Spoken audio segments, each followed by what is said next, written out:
Vi vil i det følgende præsentere undersøgelser fra kranier fra 4 forskellige hominioder og vise resultater og drage konklusioner om menneskets udvikling ud fra det. Menneskedyret er et program udviklet af Statens Naturhistoriske Museum, i hvilket man kan undersøge kranier fra 4 hominioder. Disse er chimpansen, Afarensis, Homo erectus og Homo sapiens. Chimpansen er en abeart, der udbredte sig i Vest- og Centralafrika, der stadig lever i dag. Afarensis er en hominode, der levede fra 3,9 til 2,9 millioner år siden i Østafrika. Homo erectus er en menneskeart, der levede fra 1,9 til 0,03 millioner år siden i Asien, Afrika og sandsynligvis Europa.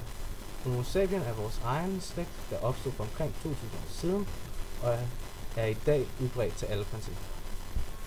I dette program er der skabt virtuelle modeller af de 4 nævnte hominoder. I programmet kan man derfor undersøge kranier og måle forskelle og få en idé om, hvordan mennesket har udviklet sig. Alle arter har 16 tænder i hver kæbe, bortset fra Homo sapiens, som kun har 14, men dog har en mulighed for at få visdomstænder. Chimpansen har 4 hugtænder i modsætning til andre. Man kan se, hvordan tænderne er blevet mere og mere flade gennem de forskellige arter. Chimpansen lever fortrinsvis af modne frugter, man kan også indtage blade, og i mindre omfang animalske føde i form af insekter og større dyr som fugle. Hugtænderne bruges derfor hovedsageligt som et våben. Afarensis har hovedsageligt spist bløde og sukkerrige frugter, men deres tænders opbygning og størrelse kan tyde på, at de også kunne æde hårdere og tykkere materiale i et tilfælde af, at frugterne ikke groede den en sæson. Homo erectus har haft store kroppe og har større hjerner og har derfor haft brug for mere energi. De har højst sandsynligt spist både kød og grøntsager. Der har været vist tegn på, at de har haft ild, hvilket har givet dem mulighed for at få mere energi ud fra føden. Homo sapiens diæt har lignet Homo erectus, men vi er dog blevet bedre til at forarbejde vores føde. Det har givet os mulighed for at udvinde endnu mere energi til at vokse vores hjerner. Homo sapiens har også haft mulighed for en mere varieret kost på grund af ting som landbrug og handel. Et nakkehold er det sted på undersiden af kraniet, hvor ryggraden forbindes med hjernen. Vi undersøgte nakkehullets placering på kranierne på de 7 hominoder, og fandt, at nakkehullet er blevet mere centralt placeret hos Homo sapiens i forhold til vores tidlige stamfædre. Denne udvikling er sandsynligvis sket i takt med, at vores gang er blevet mere og mere oprejst. Hos de tidlige menneskeformer og chimpansen er nakkehullen placeret langt bagude på kraniet.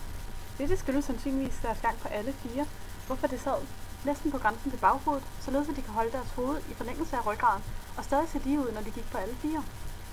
Efterhånden som mennesket begyndte at rejse sig op, blev hullet dog mere og mere centralt. Dette skyldes ligeledes, at vi ønsker at kunne se lige ud og have hovedet i forlængelse af ryggraden, hvorfor nakkehullet blev mere og mere centralt, så hovedet ved en oprejst position naturligt kommer til at se fremad. Hjernen er menneskets vigtigste redskab, og sandsynligvis hovedgrunden til, at vi har overlevet så længe. Gennem disse målinger ses udviklingen i hjernestørrelsen hos de 3 hominoder i forhold til chimpansen. Af grafen ses, at hjernestørrelsen hos mennesket har udviklet sig og er blevet gradvist større med tiden. Dette kommer sandsynligvis af, at hjernen var vores måde at overleve på. De smarteste mennesker og dem, der var bedst til at finde måder at overleve på i mangel af bedre forsvar, var dem, der overlevede. På den måde har det været menneskene med størst hjerne, der overlevede til at kunne videreføre deres gener. Af den grund er hjernen blevet større og større, og vi er blevet klogere med tiden, og bedre egnede til at kunne udvikle nye og bedre måder at overleve på, og har på den måde udviklet os forskelligt fra vores nærmeste slægtning, chimpansen. På baggrund af disse undersøgelser, samt udbredelsesperioden på de forskellige hominoder, som ses her, har vi fremstillet et formodet stamtræ. I dette ses, hvor langt ude de forskellige arter er beslægtet, og hvornår de udsprang af den fælles stamform i forhold til de andre arter. Programmet Menneskedyret er nyttigt på mange måder i forhold til at kunne undersøge kranierne og gennem dette opnå viden om, hvordan mennesket udvikler sig.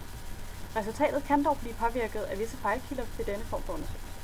Blandt andet kan det være svært at se, hvor målingen bliver foretaget til og fra, og man kan derfor komme til at måle noget forkert.